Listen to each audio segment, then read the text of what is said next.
Good afternoon. So, it is the lecture next in the series of lectures on the analysis of previous year PCS papers, which we are doing subject wise. Notwithstanding any of these what you say court orders and all, lot of people are confused whether PCS mains will be conducted or not. देखिए conduct तो होगा ही ultimately, but you should keep on preparing. अभी late us see what PPSC does. अभी इतनी जल्दी कोई भी conclusion मत ड्रॉ कीजिए और अपनी तैयारी को जारी रखिए. इन केस पोस्टपोन होता है, see it as an opportunity and for preparing better. This previous year paper analysis definitely will help you to define the preview of your preparation and make it more focused in approach, right. So today I will be discussing the questions on Punjab. देखिए पंजाब पे every year from on Punjab, see in 2018 5 questions were asked. Again it combines 200 and 100 words questions. Then in 2015 6 questions were asked, and 2013 again 6 questions were asked. So quite a good weightage. Punjab में देखिए सबसे important बात है कि पंजाब पे जो question आते हैं वो एक जगह पे नहीं आते हैं, they distributed in various GS papers. For example if it is paper 1, then in paper 1 there is history, then they may ask a question on Punjab history also within that history section. If in paper 1 we have geography, then they may ask a question on Punjab geography also. ठीक है, तो different sections में question पूछे जाते हैं ये, and questions are quite good. अगर आप क्वेश्चंस का प्रीव्यू देखें तो बड़ा अच्छा है और क्वेश्चन ऐसे हैं जो अटेम्प्टेबल हैं. If you have fundamental knowledge of Punjab कि पंजाब में मेजर प्रॉब्लम्स क्या हैं, पंजाब के रिसोर्सेज क्या हैं, अपॉर्चुनिटी, मतलब एक तरह से अगर आपको पंजाब का स्वॉट एनालिसिस पता है, strength, weaknesses, opportunities and threats, if you have ever studied the स्वॉट analysis of Punjab, I think that goes a long way in solving these questions, है ना. ब्रॉडर से क्वेश्चन पूछ रहे हैं एंड अटेम्प्टेबल क्वेश्चंस हैं, तो तैयारी के लिए अंदर बहुत अच्छी सी फोकस चाहिए. बिकॉज कई बार हम we keep on preparing for mains from a prelim point of view, तो वो नहीं करना है. गिनती के कुछ ही क्वेश्चन बनते हैं पंजाब पे तरीके से और वही चीज़ें रिपीट होती हैं और वैसे ही आपको लिखना होता है उन्हीं फंडामेंटल्स के बेसिस पे. तो मैं क्वेश्चन डिस्कस करता हूँ. लेट अस सी कि पंजाब इकॉनमी, देखो क्या क्वेश्चन पूछे गए हैं, ज्योग्राफी पे क्या, हिस्ट्री पे क्या, हम एक नटशेल में एंड में एनालिसिस करेंगे. ठीक है. 2018 में पहला क्वेश्चन आया था, the Punjab economy has failed to remain competitive with many other developed state, है ना. अब ये क्वेश्चन जनरल क्वेश्चन है कि जो डिटेरियोरेटिंग पंजाब इकॉनमी है उसके ऊपर क्वेश्चन है ना, कि कहीं ना कहीं पंजाब इकॉनमी में कुछ प्रॉब्लम्स हैं जिसकी वजह से जो it is not in competition with other developed states. देखो बिकॉज पंजाब की जो स्टेट पर कैपिटा जीडीपी है वो गिर रही है. पहले कहाँ पंजाब एक टाइम पे नंबर 1 पे था, फिर नंबर 2 पे आया, 3, 4, आजकल आई थिंक 4 और 5 पे है. तो कहीं ना कहीं कम्पिटिटिवनेस गिर रही है. तो बेसिकली दिस कम्पिटिटिवनेस गिरने का अगर हम एग्री करते हैं कि हाँ गिर रही है, तो क्या कारण है, जस्टिफाई कैसे करोगे क्यों गिर रही है ये. तो उसमें एग्रीकल्चर की प्रॉब्लम है या इंडस्ट्री की प्रॉब्लम है या इंफ्रास्ट्रक्चर की प्रॉब्लम है, तो उसको आप नरेट करोगे. जनरल क्वेश्चन है ये, वीकनेसेस के ऊपर क्वेश्चन है एक तरह से पंजाब की, strength, weaknesses, opportunities and threat, कि पंजाब की इकॉनमी की क्या वीकनेसेस है जिसकी वजह से ये हो रहा है. फिजिकल रीजंस भी आएंगे कि भाई डेट है, इंटरेस्ट बर्डन ज़्यादा है, सैलरीज ज़्यादा हैं, इस तरह से. सेकंड क्वेश्चन हिस्ट्री पे आया, explain the rise and fall of Ranjit Singh empire. Straight question 200 word का पंजाब हिस्ट्री पे. ठीक है, कोई भी बच्चा अगर मेंस की तैयारी करेगा, देखो हिस्ट्री में गुरुज की कंट्रीब्यूशन, हिस्ट्री में important features of misls 2, third Maharaja Ranjit Singh से पहले अपना बाबा बंदा सिंह बहादुर, मिसलों से पहले बाबा बंदा सिंह बहादुर पे क्वेश्चन आ सकता है, रंजीत सिंह जी पे आ सकता है, मिसलों पे आ सकता है, then contribution of Punjab in freedom struggle पे आ सकता है. ये 5-7 क्वेश्चन बनते हैं घूम फिर के. चाहे सोशो रिलीजियस रिफॉर्म मूवमेंट्स इन पंजाब पे क्वेश्चन आ जाए, ऐसे हिस्ट्री पे 10 क्वेश्चन आप टोटल लगा के चलो कि इतने की बनेंगे. तो इस तरह से तैयारी करनी है आपको कि हाँ ये क्वेश्चन मैंने तैयार कर लिए हैं. क्योंकि एक क्वेश्चन हिस्ट्री पे आने की पक्का उम्मीद है ही है। अगर आप ये 10 क्वेश्चन तैयार कर लेंगे, अगर 11वां भी आ गया, then also you will be able to attempt it, because you those 10 questions will give you quite a good reach. Third question आ गया आपका ये, what is ground water crisis in Punjab, how it depletion creates water crisis relating with the cropping pattern. ये geography पे question है कि ground water crisis Punjab में है। ये अगेन पंजाब की वीकनेसेस एंड में आता है कि पंजाब में जो ग्राउंड वाटर है वो कहीं नीचे गिर रहा है, कहीं ऊपर आ गया, कहीं लॉगिंग की समस्या है, कहाँ फॉलिंग। ये क्राइसिस जो है दो तरह से है ग्राउंड वाटर का, लॉगिंग की तरफ से है अगर सदर्न पंजाब की बात करें, और फॉलिंग ग्राउंड वाटर टेबल की बात है नॉर्दर्न पंजाब की बात करें। How it's depletion creates water crisis in Punjab, कैसे वाटर क्राइसिस होता है relating with the cropping pattern. Very simple question, मुश्किल नहीं है, बस आपको अगर पंजाब की प्रॉब्लम्स पता है आप इजीली इस क्वेश्चन को कर सकते हो। Then next question social issues पे है, narco drug trafficking, internal security पे भी ले सकते हो उसको, सिक्योरिटी में है, पेपर 3 में आया हुआ है। Narco drug trafficking has gained serious proportions. देखो ड्रग प्रॉब्लम पंजाब में इंपॉर्टेंट है, और अगर आप पंजाब मेंस के लिए तैयार करोगे तो अगर सोशल सेक्शन तैयार करोगे तो उसमें फॉलोइंग सेक्स रेशो, कि सेक्स रेशो कम क्यों है पंजाब में ड्रग की प्रॉब्लम क्यों है पंजाब में, सुसाइड्स फार्मर सुसाइड्स क्यों हैं पंजाब में एग्री अनरेस्ट के कारण क्या हैं। ये 4 क्वेश्चन तो स्टैंडर्ड करोगे, या पंजाब के सोशल पैरामीटर्स कम क्यों हैं, ये इंटर रिलेटेड क्वेश्चन हैं सारे, और 5 क्वेश्चन सोशल पे बनते हैं, है ना। तो उन्हीं में से क्वेश्चन देखो ड्रग ट्रैफिकिंग पे आया हुआ है, सिंपल क्वेश्चन। अब एनवायरमेंट पे आया हुआ है, discuss the impact of industrial effluents on aquatic life with reference to the rivers of Punjab. अब ये जनरल सा क्वेश्चन आ गया, अब ठीक है, industrial effluents on the aquatic life, है ना। अब किसी ने ना पढ़ा हो, स्पेसिफिक तो ना पढ़ा हो, जनरल हमें पता ही है कि इंडस्ट्रियल एफ्लुएंट, अगर पंजाब में रिवर्स आपको पता है, ठीक है। अब रिवर्स के किनारे कौन कौन सी इंडस्ट्री है मेन शहरों की, वो भी आइडिया आपको हो जाता है। बस उसी हिसाब से आपको लिखना है कि यहाँ इस शहर में इसमें यहाँ से एफ्लुएंट आते हैं, इस तरह से एक्वेटिक लाइफ एंडेंजर्ड हो जाती है। और कैसे इसको रोक सकते हैं जी, सीवरेज ट्रीटमेंट प्लांट्स लगाओ, water effluent water pollution treatment plants होने चाहिए, मेजर्स जो गाइडलाइंस हैं वो फॉलो होनी चाहिए। तो जनरल लिख सकते हो बना के, बस आपको ध्यान रखना है कि आपको पता है, इसने पूछ लिया रिवर्स ऑफ पंजाब, एक डायग्राम सा बना के रिवर्स बना के आप दिखा दो कि हाँ ये शहर हैं, अमृतसर है, ये लुधियाना है, या पटियाला है, या जो भी आसपास पड़ते हैं जिसके एफ्लुएंट्स जाते हैं नियर बाय रिवर में, हो गया बस। और इंडस्ट्रियल एफ्लुएंट्स पूछा, एग्रीकल्चर नहीं पूछा उसने।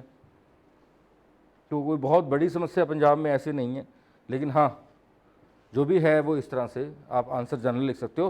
तो इसमें सेंटी होने की जरूरत नहीं है कि यार मैंने पढ़ा नहीं हुआ, ये नहीं, कोई नहीं पढ़ेगा इसको। नेक्स्ट इज 2015 का लिए, what is the role of contract farming in helping agricultural diversification and development in Punjab. अभी 2015 में पीपीएससी ने क्वेश्चन पूछा है, standard agricultural text book question है कि कॉन्ट्रैक्ट फार्मिंग कैसे डाइवर्सिफिकेशन को हेल्प कर सकती है एंड कैसे पंजाब में डेवलपमेंट होगी। तो ये जो कन्वेंशनल राइस वीट साइकिल है vis high value added crops का क्वेश्चन है कि कन्वेंशनल राइस वीट साइकिल जो है हमारा, वो जो फूड मैनेजमेंट सिस्टम का पार्ट है जो हम उगा रहे हैं, but that now has become low value because profitability कम हो रही है एग्रीकल्चर की। तो इस कंटेक्स्ट में सुजेस्ट हमेशा लास्ट 25 साल से पंजाब में ये स्ट्रेटजी सुजेस्ट की जा रही है कि हमें पंजाब में एग्रीकल्चर डाइवर्सिफिकेशन करनी है, हाई वैल्यू एडेड क्रॉप्स उगानी है। लेकिन हाई वैल्यू एडेड क्रॉप्स उगाने में क्या है कि क्रॉप की वैल्यू ज़्यादा होती है, लागत भी ज़्यादा होती है, उसके लिए अश्योर्ड मार्केट होना ज़रूरी है। और वो क्रॉप जो है उसकी थोड़ी बहुत अगर प्रोसेसिंग हो जाए तो उसकी वैल्यू और बढ़ जाती है। तो अश्योर्ड मार्केट तो तभी हो सकती है कि अगर एग्रीकल्चर जो है वो इंडस्ट्री के साथ टाई अप करे, अदरवाइज किसान को अपने आप बेचना पड़ेगा। अगर वो कॉन्ट्रैक्ट फार्मिंग के थ्रू कर रहा है तो उसकी किसान क्रॉप जो है वो अश्योर्ड है, उस व्यक्ति लेके जाएगा, इंडस्ट्री लेके ही जाएगी। डेफिनेटली इसके अंदर लीगल प्रोविजंस चाहिए जिससे फार्मर के इंटरेस्ट सेफगार्ड हों, that is must. But at the same time if we are visualizing growth of Punjab agriculture through diversification then contract farming is inevitable, क्योंकि हम पिछले 25 साल से ही करके देख चुके हैं कि विदाउट कॉन्ट्रैक्ट फार्मिंग ये स्ट्रेटजी इन पंजाब में सक्सेसफुल नहीं हो रही है। इट इज़ अ फैक्ट, है ना। तो let us see what happens. Then identify the measures taken by Punjab government to promote eco tourism.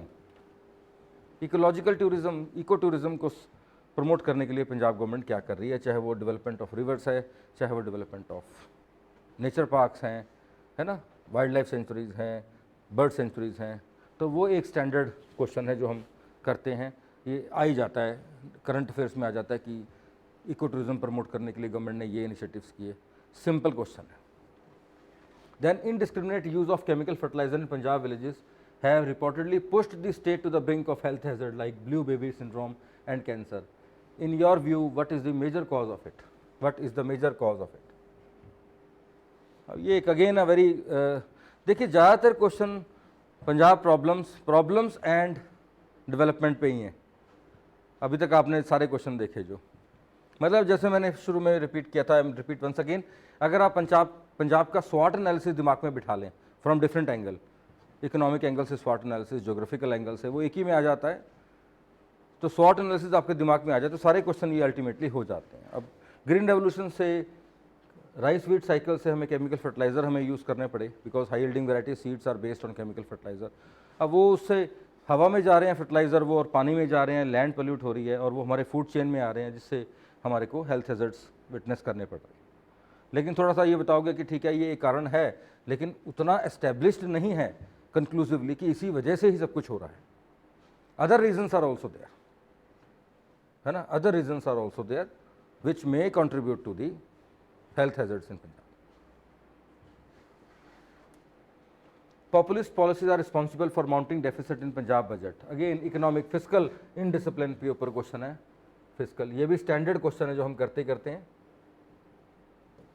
है ना। इसमें आपकी चाहे सब्सिडीज हो गई, है ना, या कर्जा माफ़ होगी, लोन वेवर हो गया, चाहे सैलरी बिल हो गया, है ना, एटसेट्रा, जो जिससे डेफिसिट पंजाब में बढ़ रहा है या इंटरेस्ट बढ़ रहा है। लेकिन यहाँ पॉपुलिस्ट पॉलिसी पे पूछा गया है, तो जो गवर्नमेंट सब्सिडीज़ दे रही है, गवर्नमेंट प्रोग्राम्स पे पैसा खर्च कर रही है ना, या लोन वेवर कर रही है, उनको मेंशन करना है कि इससे जो पंजाब डेफिसिट बढ़ रहा है।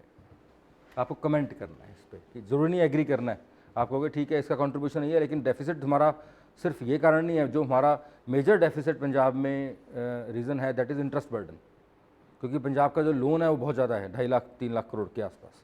उसका इंटरेस्ट जो ईयरली पंजाब को पे करना पड़ता है, that is one of the major reason in the deficit, apart from other things. देखो वो पॉपुलिस्ट पॉलिसी तो हर स्टेट कर रही है, आटा दाल स्कीम है, चाहे लोन वेवर है, चाहे गर्ल एजुकेशन के ऊपर है, ऐसी बहुत सारी चीज़ें जो कर रही है। लेकिन आप अगर डाटा देखें तो कहीं ना कहीं interest burden is a major cause behind deficit. तो कमेंट करना है तो आपको सिर्फ मान ही लेनी बात की इसी वजह से होता है जी। आप अपना व्यू दोगे, नहीं इंटरेस्ट बर्डन भी बहुत कंट्रीब्यूट करता है। अगर ये इंटरेस्ट ना हो तो देखो फिर क्या डेफिसिट रह जाएगा। Give reasons why Kandi regions of Punjab have selected to promote drip irrigation. Again a standard geographical question, है ना। ड्रिप इरिगेशन कहाँ लाया जाता है? जहाँ पे पानी की कमी होती है, या जहाँ ज़मीन बहुत पोरस होती है कि अगर आप पानी ज़्यादा दोगे तो वो अंदर चला जाएगा और वाटर टेबल को ऊपर कर देगा, है ना। तो दो ही सिचुएशन है जहाँ पे ड्रिप इरिगेशन लगती है ना। तो इसलिए ड्रिप इरिगेशन और इसलिए सजेस्ट की जाती है, ठीक है जी। Give a brief count of Maharaja Ranjit Singh relation with the British. Why did British keep covetous eye on Punjab? Again history पे रंजीत सिंह पे स्टैंडर्ड क्वेश्चन। तो दोनों क्वेश्चन हिस्ट्री पे रंजीत सिंह पे ही आए हुए हैं। और थर्ड क्वेश्चन 2013 में भी रंजीत सिंह पे आया, estimate the contribution of Ranjit Singh in the history of Punjab. तीनों साल क्वेश्चन जो एक हिस्ट्री पे आया है वो तीनों ही साल रंजीत सिंह जी पे आया है। तो आप इस बार कुछ क्वेश्चन डिफरेंट एक्सपेक्ट कर सकते हो, लेकिन फिर भी रंजीत सिंह जी तो करके जाने पड़ेंगे भाई। He is the most prominent historical figure of Punjab, तो बेटर है। Now right a critical note on welfare schemes bye centre and state of Punjab. Standard text book question, welfare schemes लिखनी है वुमेन के लिए, एजुकेशन के लिए, एम्प्लॉयमेंट के लिए, ऐसे आप बैफ्रिकेट करके, हेल्थ के लिए, है ना, ऐसे बैफ्रिकेट करके आप स्कीम्स मेंशन कर सकते हो, है ना। और क्रिटिकल नोट पूछा है तो आप थोड़ी सी उसकी इफेक्टिवनेस पे स्कीम्स की भी कमेंट कर सकते हो, है ना। चलो, MNREGA, examine the impact of MNREGA on poverty eradication rural areas of Punjab. अब ये क्वेश्चन स्ट्रेंज क्वेश्चन है, तो मनरेगा का क्या इम्पैक्ट रहा है? तो ये उस वक्त क्वेश्चन था, बड़ा क्रिटिसिज्म चल रही थी कि मनरेगा पंजाब के लिए सूटेबल नहीं है। तो कोई बहुत ज़्यादा बेनिफिट मनरेगा ने पंजाब को नहीं किया, बिकॉज पंजाब की रिक्वायरमेंट डिफरेंट है। पंजाब में एम्प्लॉयमेंट मिल जाती है, अदर एम्प्लॉयमेंट क्या, लेबर डेफिसिट है पंजाब में, तो कि आपको एग्रीकल्चर करने के लिए लेबर नहीं मिल रही, लेबर की कीमतें बढ़ती जा रही हैं, और जो दिहाड़ी है मजदूर को खेत में वो ज़्यादा मिलती है एज़ कम्पेयर टू मनरेगा। तो ऐसा कोई मनरेगा का बहुत रेलेवेंस पंजाब में नहीं रहा, क्रिटिकल नोट था, तो इसलिए ये क्वेश्चन पूछा गया था। Punjab today suffers from following problems: depletion of underground water, drug addiction, unemployment, corruption, cancer. Rank these problems in terms of severity and discuss your preferred order of ranking. तो ये मतलब बहुत बढ़िया क्वेश्चन नहीं कहा जा सकता, because every problem is a unique problem and it is interrelated. क्योंकि अगर मुझे कोई कहे ड्रग एडिक्शन और अनएम्प्लॉयमेंट, भाई ये दोनों रिलेटेड हैं, है ना, तो आप इसको कैसे रैंक करना पॉसिबल नहीं है। लेकिन सिविरिटी है वो भी एक सब्जेक्टिव हो जाता है, ये ज्योग्राफिकल है, बिकॉज चीज़ों को रैंकिंग आप सेम क्लास ऑफ चीज़ों को हम प्रॉब्लम्स को रैंक कर सकते हैं, बट लेकिन if one problem is geographical, other problem is social, third problem is health, this is political, this is economic, सारी प्रॉब्लम्स दे दी और उसको रैंक नहीं कर सकते। लेकिन यहाँ पे इतनी कोई सीरियसली लेने वाली बात नहीं है, आप अपनी तरह से उसको रैंक कर सकते हो, और जस्ट आप बता दो कि हाँ मेरे लिए सबसे इंपॉर्टेंट ये है। तो बहुत अच्छा क्वेश्चन, मैं इसको नहीं मानता। Average agricultural wages, capital intensity of agriculture and unemployment are all high in Punjab, what are these related? This is standard text book question on the problems of agriculture in Punjab. ज़रा सा भी कोई भी टेक्स्ट आप पढ़ोगे प्रॉब्लम ऑफ एग्रीकल्चर पे, यही problem आएगी, क्योंकि वेजेस बढ़ रही हैं, है ना, कैपिटल इंटेंसिव है एग्रीकल्चर, ट्रैक्टर्स हैं, हार्वेस्टर्स हैं, यूज़ कर रहे हैं, है ना, तो ये सारी मतलब हाउ दीज आर रिलेटेड। ठीक है, तो next is discuss the main features of industrial policy announced by Punjab government in 2009। Factual question, 2009 की जो इंडस्ट्रियल पॉलिसी है उसके फीचर्स पूछे गए हैं, सीधे से लिख के आ जाने हैं, कोई इसमें टेंशन नहीं है। तो अटेम्प्टेबल क्वेश्चन है पंजाब पे, घबराने की जरूरत नहीं है, लेकिन फोकस आप ये रखें कि आपको क्वेश्चन आंसर फॉर्मेट में करना है इसको। 10 से 15 क्वेश्चनों का एस्टिमेट बना के आप चलें, घूम फिर के उन्हीं चीज़ों पे क्वेश्चन आएगा, बाकी अपना दिमाग तो पेपर में लगाना ही पड़ेगा। जैसे यही क्वेश्चन लगा लो, agricultural wages, capital intensity and intensity of agriculture and unemployment are all high in Punjab, what are these, how are these related, है ना। तो ये क्वेश्चन आपको एज इट इज तो तैयार नहीं करोगे, लेकिन आराम से हो सकता है कि वेजेस ज़्यादा है, कैपिटल इंटेंसिटी ज़्यादा है एग्रीकल्चर की, जिससे टेक्नोलॉजी आ गई।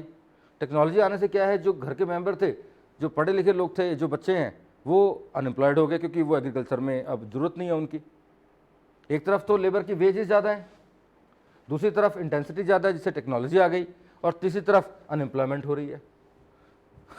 तो मतलब ये एक पैराडॉक्स है जो पंजाब में एग्रीकल्चर प्रॉब्लम में कहा जाता है, and which is basically the foundation और कॉर्नरस्टोन ऑफ डिसगाइज्ड अनएम्प्लॉयमेंट, है ना। हमने टेक्नोलॉजी यूज़ कर ली, पैसा लगा दिया एग्रीकल्चर पे, लेकिन अब जो बच्चे आगे आ रहे हैं वो अनएम्प्लॉयड हैं because they don't want to do agriculture.